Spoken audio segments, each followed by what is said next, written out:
नमस्कार दोस्तों, India speaks daily के फॉरेन न्यूज बुलेटिन में आपका बहुत बहुत स्वागत है। मैं हूं आपके साथ रति अग्निहोत्री। इस बुलेटिन में हम आपको लगातार जानकारी देते रहेंगे देश और दुनिया से जुड़ी तमाम खबरों के बारे में कि किस प्रकार से विश्व के भू राजनीतिक समीकरण तेजी से बदल रहे हैं और इन बदलते हुए समीकरणों के बीच भारत कितनी अहम, कितनी महत्वपूर्ण भूमिका निभा रहा है। तो शुरुआत करते हैं आज के बुलेटिन से। दिल्ली में इजरायली दूतावास के आसपास के इलाके में हाल ही में जो बॉम्ब ब्लास्ट हुआ था, जो धमाका हुआ था, उसकी जांच पड़ताल अभी भी जारी है, अभी भी चल रही है। और पूरी जांच प्रक्रिया के दौरान अब एक नया एंगल निकल के सामने आया है कि इस धमाके के पीछे ईरान का या फिर ईरान के किसी ऑर्गेनाइजेशन का हाथ हो सकता है।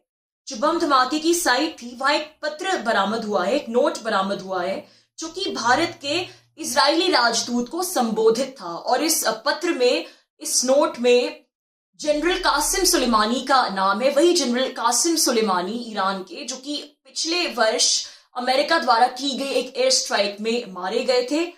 और कासिम सुलेमानी का नाम है इस पत्र में। और ये पत्र एक प्रकार से कहता है कि ये जो धमाका हुआ था, ये जो ब्लास्ट हुआ था दिल्ली में इजरायली एम्बेसी के एरिया के आसपास, ये जनरल कासिम सुलेमानी की मौत का एक प्रकार से बदला था, एक चेतावनी थी।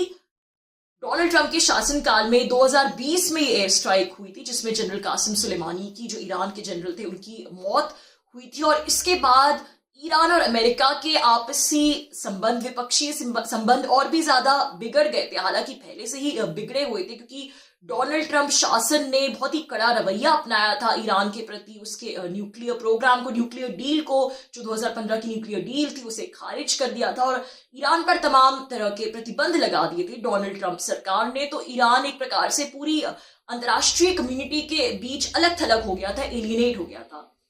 तो ये जो पत्र पाया गया साइट पर, ब्लास्ट साइट पर, उसमें एक और व्यक्ति का जिक्र है, ईरान के न्यूक्लियर वैज्ञानिक डॉक्टर मोहसेन फखरीजादे, जो कि ईरान के न्यूक्लियर वैज्ञानिक थे। और कुछ लोगों का मानना है कि जो ईरान का न्यूक्लियर प्रोग्राम है, ये उसके एक बहुत ही मुख्य कर्ता धर्ता थे, उसके आर्किटेक्ट थे। तो नवंबर 2020 में बड़े रहस्यमयी तरीके से मोहसेन फखरीजादे की भी हत्या कर दी गई थी। और वे पूरे सुरक्षा जत्थे के साथ सड़क पर गाड़ी में थे जब उनकी हत्या हुई थी। और मोहसेन फखरीजादे की जो हत्या है, ये अभी तक एक रहस्य का पर्दा डला हुआ है इस पर कि उनकी हत्या आखिर हुई किस प्रकार से थी। कुछ लोगों का मत है, एक मत यह है कि उनका जो सुरक्षा चक्र भी हुआ है, पूरे सुरक्षा चक्र को भेद कर कुछ लोग आए और हमलावरों ने उन्हें गोलियों से छलनी कर दिया। तो कुछ लोगों का मानना है कि वहां पर एक ब्लास्ट हुआ था, उनकी गाड़ी में पूरा ब्लास्ट हो गया था और पूरी सड़क जो थी वो खून से लथपथ थी। और ईरानी सरकार के तर्क कि उनकी हत्या बाकायदा रिमोट कंट्रोल गन द्वारा, इलेक्ट्रॉनिक हथियारों से की गई थी। तो ये अभी तक कोई नहीं जानता कि मोहसेन फखरीजादे की हत्या आखिर हुई किस प्रकार थी। तो लेकिन ये बात यहाँ पे जरूरी है कि इस पत्र में ईरानी न्यूक्लियर वैज्ञानिक मोहसेन फखरीजादे के नाम का भी जिक्र है, जनरल कासिम सुलेमानी के नाम के साथ। और खबरों के अनुसार पत्र में, जैसा कि हमने कहा, इजराइल को चेतावनी देते हुए यह लिखा गया है कि ये सिर्फ हमने अभी तुम्हारे सामने एक ट्रेलर प्रस्तुत किया है, एक ट्रेलर दिखाया है तुम्हें, और अब तुम लोग एक बड़े और ज्यादा असरदार रिवेंज के लिए, असरदार बदले के लिए तैयार हो जाओ, जिसके द्वारा हम अपने इन नायकों की निर्मम हत्या का बदला लेंगे। तो अब इस पत्र के मिलने के बाद शक की सुई कुछ ईरान पर आ ठहरी है। क्यों ठहरी है? वो इसीलिए क्योंकि जैसा कि हम जानते हैं कि ईरान और इजराइल के संबंध कोई बहुत अच्छे नहीं रहे आपस में। और अगर इसको साफ साफ स्पष्ट शब्दों में कहा जाए तो ईरान और इजराइल एक दूसरे को अपने शत्रु मानते हैं, अपना शत्रु मानते हैं। ईरान का जो न्यूक्लियर प्रोग्राम है, जो कि तो विश्व भर में विवादों के घेरे में है, लेकिन इजराइल इसका एक बहुत ही प्रबल आलोचक रहा है। और ईरान को लगता है कि इजराइल उसके न्यूक्लियर वैज्ञानिकों के विरुद्ध षड्यंत्र रचकर उनकी हत्या कराता है। पिछले वर्ष जब मोहसेन फखरीजादे की रहस्यमय तरीके से हत्या हुई, तो भी ईरानी मीडिया में यही चर्चा थी कि इस हत्या के पीछे, इस असैसिनेशन के पीछे हो ना कहीं इजराइल का हाथ है। और ये पहली बार नहीं था कि ईरान ने इजराइल पर आरोप लगाए थे अपनी न्यूक्लियर साइंटिस्ट की, न्यूक्लियर वैज्ञानिकों की हत्या कराने का। इसके पहले भी बहुत से ईरानी न्यूक्लियर साइंटिस्ट की रहस्यमय तरीके से मौत हो चुकी है, हत्या हो चुकी है, उनका असैसिनेशन हो चुका है। और इससे पहले भी शक के घेरे में इजराइल रहा है। ईरान ने आरोप लगाए हैं कि जो इजराइल है वो बाकायदा उसके न्यूक्लियर साइंटिस्ट की, वैज्ञानिकों की हत्या कराता है, उनका असैसिनेशन कराता है। तो यही एक लॉजिकल सी बात जो कि जांचकर्ताओं के जहन में आती है कि इस प्रकार का पत्र बरामद हुआ है जहां इन दो तथाकथित ईरानी नायकों की मौत का जिक्र, उनकी मौत की बदला लेने का जिक्र अटैक साइट पर ही पत्र बरामद हुआ है। तो इस एंगल को इन्वेस्टिगेट जरूर करना चाहिए, इसकी जांच पड़ताल जरूर करना चाहिए कि कहीं अटैक के तार ईरान से तो नहीं जुड़े, किसी ईरानी संगठन से तो नहीं जुड़े। लेकिन बात इतनी सीधी भी नहीं है जैसा कि हम सभी जानते हैं। पहली बात तो ये है कि ऐसा पत्र मिलना जांच साइट में, और वो भी विभिन्न खबरों के अनुसार, मीडिया रिपोर्ट्स के अनुसार, पत्र की जो हैंडराइटिंग है वो बहुत साफ है, मतलब बहुत स्पष्ट है। मतलब कि जो पत्र है उसे देखकर ऐसा नहीं लग रहा कि वो जल्दबाजी में लिखा गया, एक सोची समझी सुनियोजित एक सोची समझी योजना के तहत, योजना के अंतर्गत पत्र लिखा गया ऐसा दिखाई दे रहा है। तो एक ऐसा पत्र मिलना साइट पर बहुत अजीब सी बात है, खासकर की विशेष करके जहां पर इस प्रकार से उन लोगों के नाम भी दिए गए हों जो कि पिछले वर्ष मारे गए थे। ये जो दो नाम हमने बताए हैं, तो आमतौर पर इस प्रकार के पत्र नहीं लिखते हमलावर जो अटैक कराता है, वो इस प्रकार की एविडेंस नहीं देता। तो ऐसी शक की इस बात पर जरूर शक होता है कि ये एविडेंस कहीं प्लान तो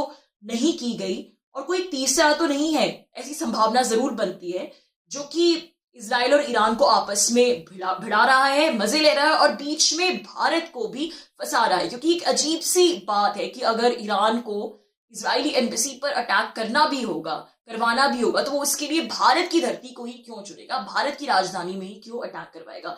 तो ऐसा बिल्कुल हो सकता है कि जो तीसरा है जिसने अटैक करा है ये भारत को नहीं पसंद करता, भारत के दूसरे देशों के साथ भी संबंध बिगाड़ना चाहता है, इसलिए इस तरीके की एविडेंस प्लॉट करके इन्वेस्टिगेशन को मिसलीड कर रहा है ताकि भारत के जो संबंध है वो इजराइल और ईरान दोनों के साथ बिगड़ जाए। क्योंकि जाहिर सी बात है, जब ईरान पर शक की सुई अटकेगी, जब इन्वेस्टिगेशन होगा तो भारत में जो ईरानी रहते हैं, उस इलाके के आसपास रहते हैं, उन सबकी जांच पड़ताल होगी, जो कि शुरू भी हो गया है ये सब कुछ होना।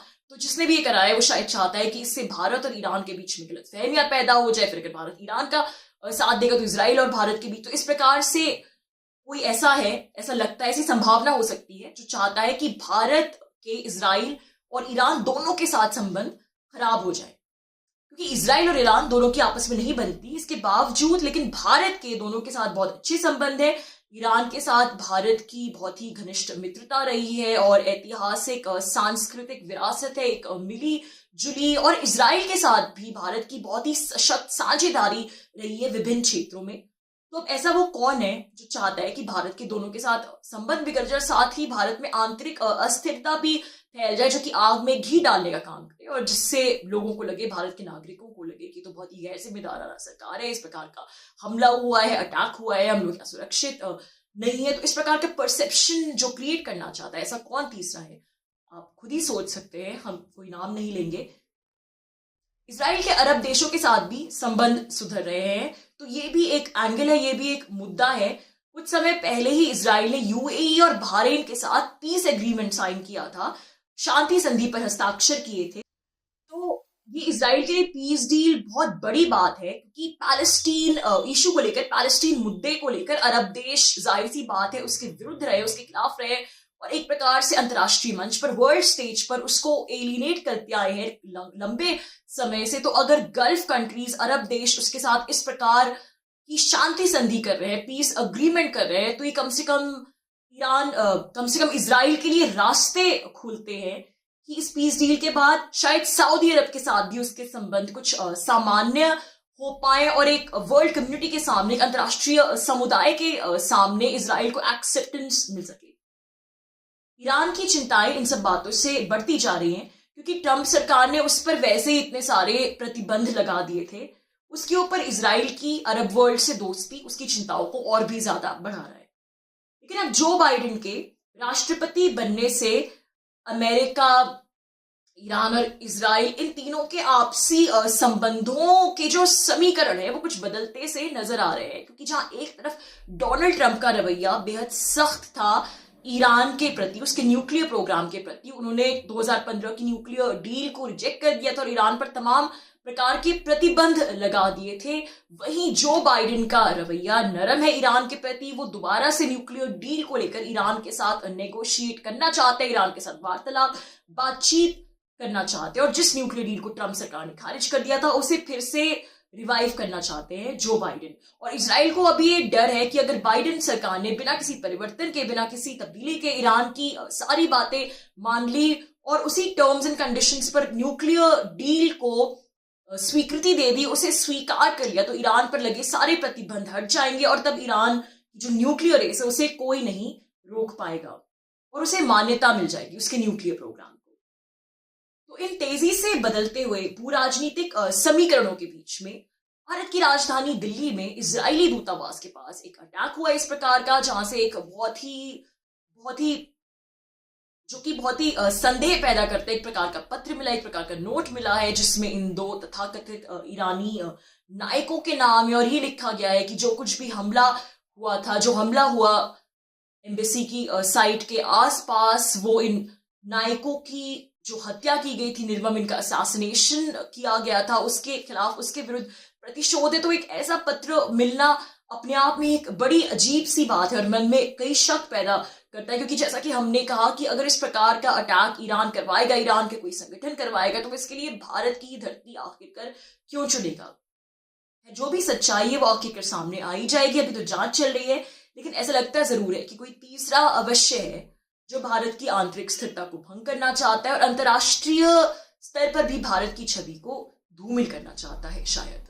तो दोस्तों, आज के लिए बस इतना ही। बहुत जल्द कुछ नई खबरों के साथ आपसे फिर मुलाकात होगी। तब तक के लिए अनुमति दीजिए। नमस्कार।